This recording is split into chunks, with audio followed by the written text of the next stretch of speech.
morning, I'm Samantha Hayes and I'm from WA NILS. I'm the Training and Marketing Officer. I'd like to welcome the Community Resource Centres to become member agencies within our Western Australian network. I'm going to go over some general information about WA NILS. You will have access to this information from our website, but this is just a personal touch to let you know exactly where we're coming from. Okay, WA NILS is a community-based organisation. We're not for profit, and we support low-income earners in safe, affordable and fair credit. A lot of people on low income have not got the opportunity to use mainstream banking because of their financial situation. So therefore, in the times when people need a new product, we can be available to give them the funds to purchase those items. In our history, we've been around for a long time. Many people that have been in community services for a long time would remember us, or probably refer to us as the white goods people, because that was generally what we were supplying people with, was the white goods, the fridges, the washing machines, the dryers, all those things to help support the children in the home. Well, we've made some changes along the way because the needs of our customers has definitely increased. So we're not just white goods anymore. We can do lots of different things. We can do glasses, wheelchairs, gophers, dental work, car repairs, school excursions, computers, solar panels, training, lots of different opportunities for people to actually support themselves without getting into further debt. In order to be eligible for a WA NILS loan, you must be a low income earner, and that's defined by the Commonwealth healthcare card and a pension card, or a pension card, beg your pardon. The clients must be over 18 years of age in receipt of the cards. They must have lived at their accommodation for at least 3 months. And we have got some flexibility around this, especially for people that are involved in supported housing, such as the Homes West Foundation housing or community housing support. We also have some parameters for people that are boarders within a property. And we also have to make sure that our clients have got the ability to repay the loan. We are very serious about not putting people into further financial hardship, and all our guidelines support this responsible lending principles. So you might be asking, what are the loans for? We've got a number of categories, and these are all on our website as well. So we've got household essentials.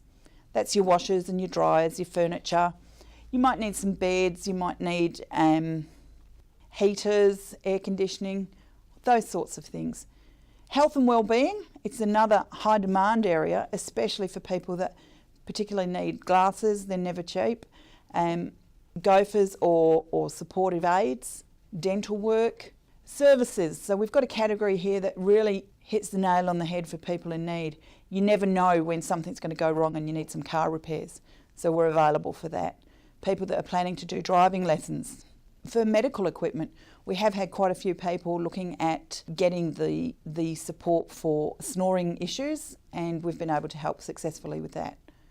For social inclusion, we can include items like school excursions, training courses, tools of the trade to get back into the workforce. Energy efficiency. We've got solar panels, water tanks, and the opportunity to replace items that are not efficient anymore. We can use the WA NILS to reduce your carbon footprint and certainly reduce the energy usage within your home. You can call and ask us about specific items, especially if you don't feel that something fits within these categories. Every client is going to be looking for something for their situation, but don't ever be afraid to ring and ask us about that. So how much can be borrowed? Our loans in Western Australia are between $200 and $1,500, but we have got some limitations. For those clients that are experiencing unemployment and they might be on the New Start allowance, we've certainly had to reduce that amount that we believe that $1,500 would put somebody in further financial hardship. When you consider that they're paying a high level of rent, as well as trying to meet their day-to-day needs. So for New Start clients, we've actually capped it at $800. And again, that is because we're following these responsible lending principles of not putting people into further financial hardship. We do anticipate and expect all our loans to be repaid, and basically, once one loan has been repaid, you can certainly apply for another one. We have a circular lending model so that the money that's being loaned out to one client When that's repaid, it's available then for somebody else to be using, which makes this a very community-orientated program. There's no waiting once you've completed one loan. You can apply for another one straight away. I think in the past we may have had something like a 12 months to 18-month waiting time, whereas now it could be a day. The day after you've made your final payment, start applying for another one. So the community lending principle is we'll keep recycling that money. Goes out and it comes back in and it can be loaned for somebody else. How does it work?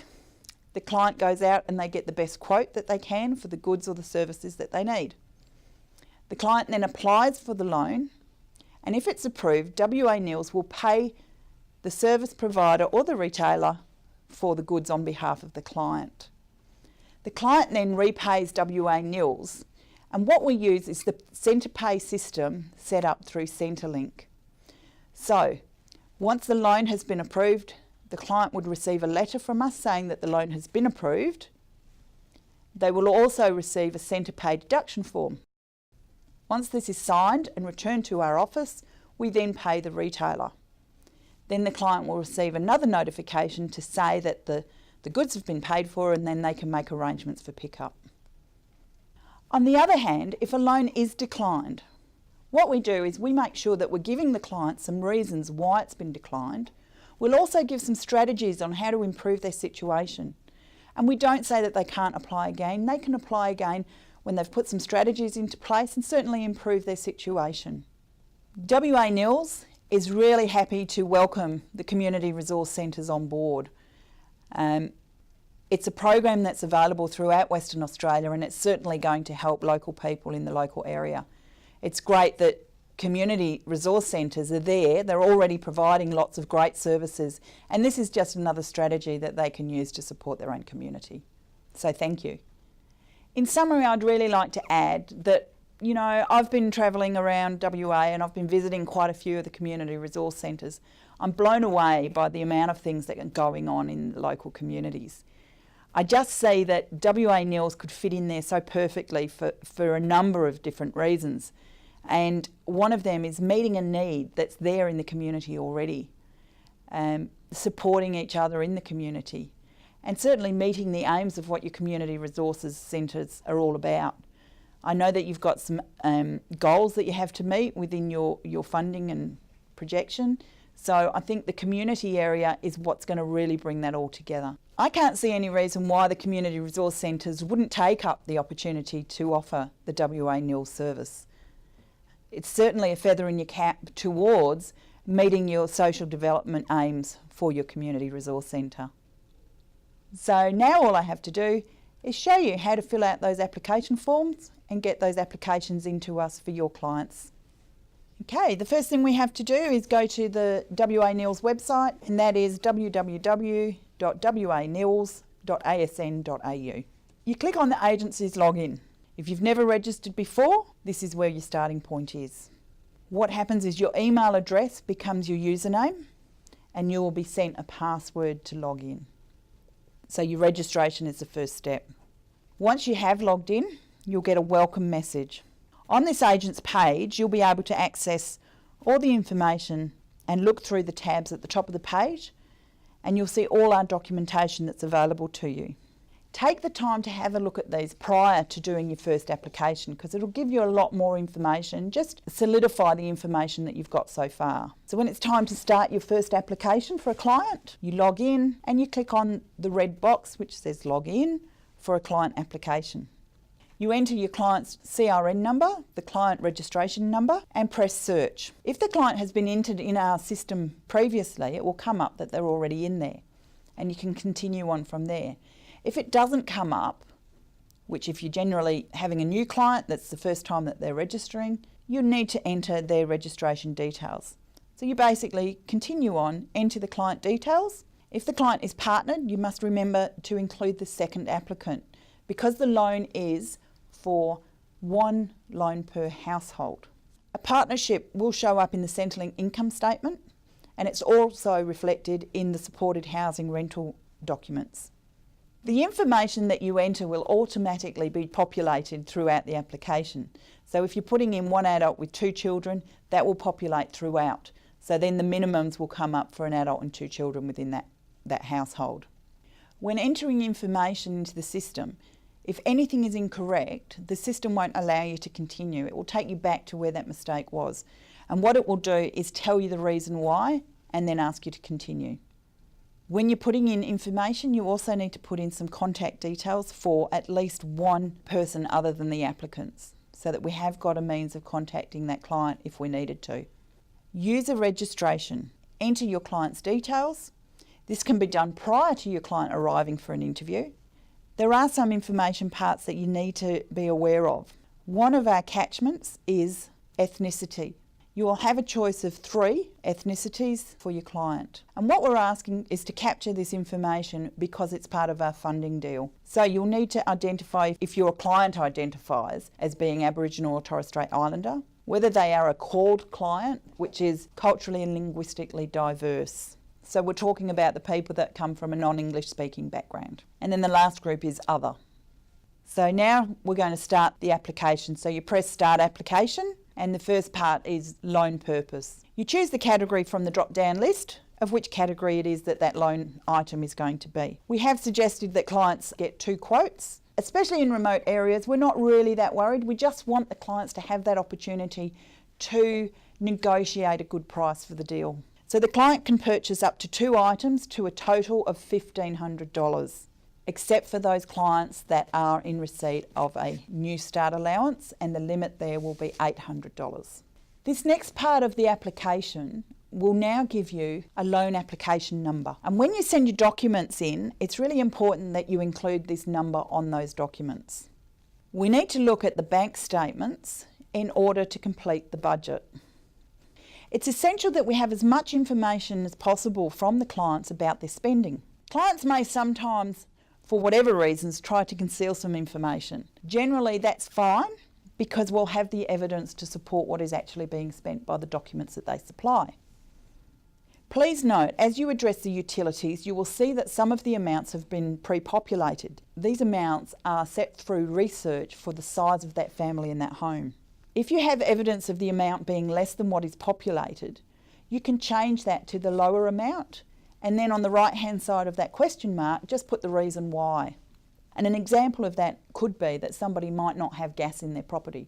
So therefore, when it's populated as $30 for one adult living in the property, we know that there's no gas being used, so that can go to 0. And the reason on the other side of that question mark would be no gas in the property. We do encourage the client to disclose as much information as possible. But people being people, they sometimes feel judged for what comments they're going to make, and we really don't want to put them in that situation where they are feeling judged. You need to check the bank statements, and what you're actually looking for in those bank statements are dishonour fees, excess transaction fees, whether the client is using a payday loan, whether they're using pawnbrokers, hiring equipment, regular transactions, donations to charities, and any unknown movements of money and any incoming funds. The loan affordability at the end of the budget is worked out for you, so yay, you don't have to do that bit. You may notice on the form there's an additional information section. Use this if you need to clarify anything from within that budget. You will also need to supply what we're calling an agency support letter. At this point, you can save or you can continue with your application. If you choose to continue, just remember that you can't go back and make any changes to that application. But at this point, congratulations will be given that the client is eligible to apply for the loan. It's important though to remember that, just because they're eligible to apply, it doesn't mean that the loan has been approved. Acknowledgements. This is where you need to explain to your client what it is that they're agreeing to. You can read it straight from there. I'm quite happy for you to explain each of these steps in layman's terms to your client so that they actually understand what it is that we're asking of them. The first part tells them that if this loan's approved, this is what they'll be paying. And then you'll ask them to choose which account they want to pay that money from any of the payments they're getting from Centrelink. Once you've read that to the client and you believe that they understand, you can put agree. So you press agree, then the application will move to the confidentiality statement. Basically explain this to your client. You guys are under confidentiality agreements within your workplace, as we are at WA NILS. So you're actually asking your client to allow you to share the information they've given you with WA NILS. Once the client agrees to this, you can move on to the next bit by pressing agree. The human services confirmation. This is the part where we're asking the client to give consent for us to access some of their information through Centrelink. We have a client liaison officer who has got access to some of the information from Centrelink. Without this signature and agreement to this part, we can no longer continue with the application. Most clients are quite happy to do this. So then once you've pressed that agree, the last page is about submitting your application. You need to indicate how you're going to send the paperwork in to us. It needs to come to us within 7 days, and you can upload them on the computer, you can email them, you can fax them, or you can post them. Once you've finished this application, you'll receive a copy via email. Keep that copy, don't delete it. Please print this and get the client to sign it, but don't forget to witness it. Forward all the documents to us. You've got 7 days to get those documents to us, and after that 7 days you will probably get a reminder if we haven't received anything. If you have any issues at all with the application process, don't hesitate to contact our office. Our staff are there and everybody knows the procedures, and they can talk you through any issues that come about. The final step, you'll receive an overview of the application, and you can keep that for your records. You can tick off on that list the documents as you're sending them to us if you wanted to. Basically what happens then, we receive your application via email, we receive your documents any way that you're sending them to us, and the process will be proceeded from when we receive all the documentation. We work on approximately 10 working days before we can give you an answer to the application. But in the meantime, if there's anything that we need or require further information on, we'll contact you via email. If you need to contact the client, then that's for you to do as well. Generally, if you've included all the documents, we're pretty good to go, and we'll have the outcome to you within those 10 days. If the loan is approved, we'll be sending out a send to pay deduction form for the client to sign. Once we receive that send to pay deduction form back in the office, our accountant then makes payment for the goods or the services. We'll then send you an email letting you know that everything's been paid for, and the client can organise the delivery or the pickup of the goods or services. And that's the end of the process, because we're getting our money through the send to pay deduction form, and we'll be getting that until the goods are paid off. The clients can contact us at any time to find out how much is outstanding, or they can contact us and we can give them a statement of what they've paid so far. Once a client has made that final payment, they'll receive a certificate of congratulations. This is a great tool for them to use for their financial competence in the future. They're also welcome to apply for another loan as the need arises. We have got about 60% of loan applicants are now clients that have had a previous loan. I'm really looking forward to coming out and meeting some more people from the CRCs and touching base with the people I've already met. If you've got any questions, contact us and we're happy to help you out. You know, this has been a great journey, and I'm really looking forward to the connection with the CRCs. So thanks for now, and I'll see you all soon. Bye.